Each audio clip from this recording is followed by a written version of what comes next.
Welcome back, viewers, and on this week's episode, we're going to discuss this versus that.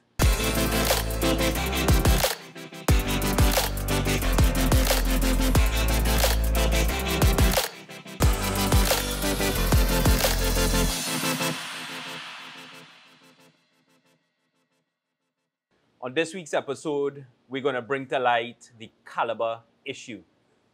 As many of you know, with semi-automatic handguns and firearms, and similar to most other firearm types, there is a range or difference in caliber.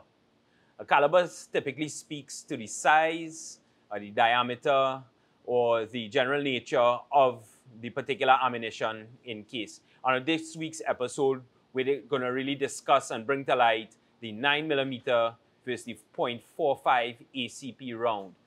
Both pistol caliber rounds chambered for semi-automatic weapons, there's often a big argument or back and forth with regards to which caliber is better or perhaps will offer more stopping power.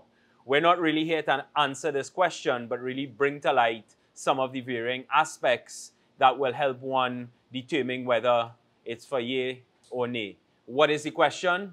The question is, does my caliber make a difference in stopping power? Typically, there's the metric and the decimal system. Over the years, there's been a huge number of rounds that have been designed, developed by varying manufacturers and have been brought to market. Before me, we have the most famous of all rounds, which is the 9mm, 9mm, or typically seen to be as 9x19, or at times 9mm Luger, or at times 9mm Parabellum.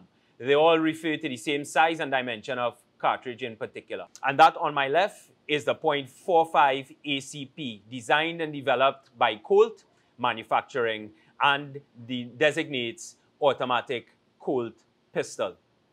The 9mm and the .45, as you can see before me, has a great difference in size, in particular the diameter of the round, which is the gauge for most of the sizing of the rounds themselves. So what is the main difference between these two cartridges, the 9mm versus the .45 ACP? Well, from the onset, we can see that there's a vast difference in the diameter and the size of the round itself, which naturally is going to equate to the fact that the capacity or the maximum capacity of the pistol is going to be reduced with the .45 ACP versus the 9mm.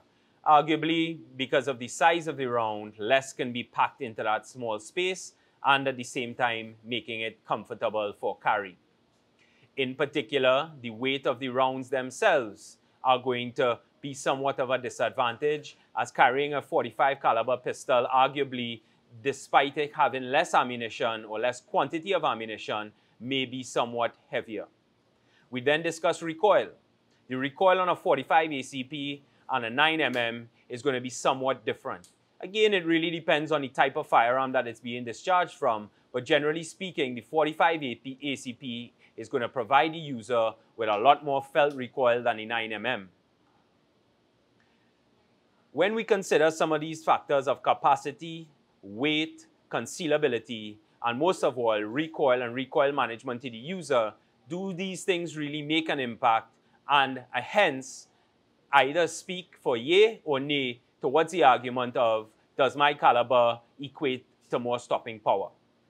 Now, apart from the weight, the carry, the capacity, and the felt recoil, there are more true aspects that we should look at. And this is where it comes down to more scientific aspects of how the ballistics of the round perform in particular. Measuring ballistics of a cartridge typically speaks to how it travels, the speed, and how it performs once it meets its end destination. Typically in testing, that is going to be ballistics gel. What I can tell you, and what is most relevant to us at this point in time, is the typical speed of the projectile itself. The .45 ACP is going to typically travel around 850 to 900 feet per second, depending on ammo, weapon platform, and what have you.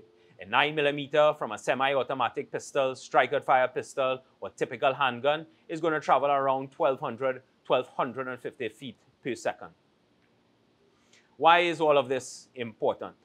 It is important because essentially the weight of the bullet and the speed of the bullet traveling is what is essentially going to make that impact on that final destination, on flesh and tissue.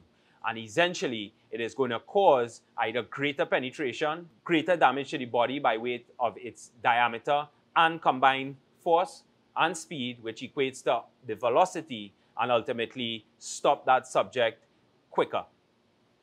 Does it necessarily mean so? That is left for you to answer after viewing this video and doing more of your research. Please get involved with us here at AE Tactical. Please subscribe if you like this video. Comment down below. Check us out on social media. Be sure to visit us in store, and we look forward to seeing you on the range soon.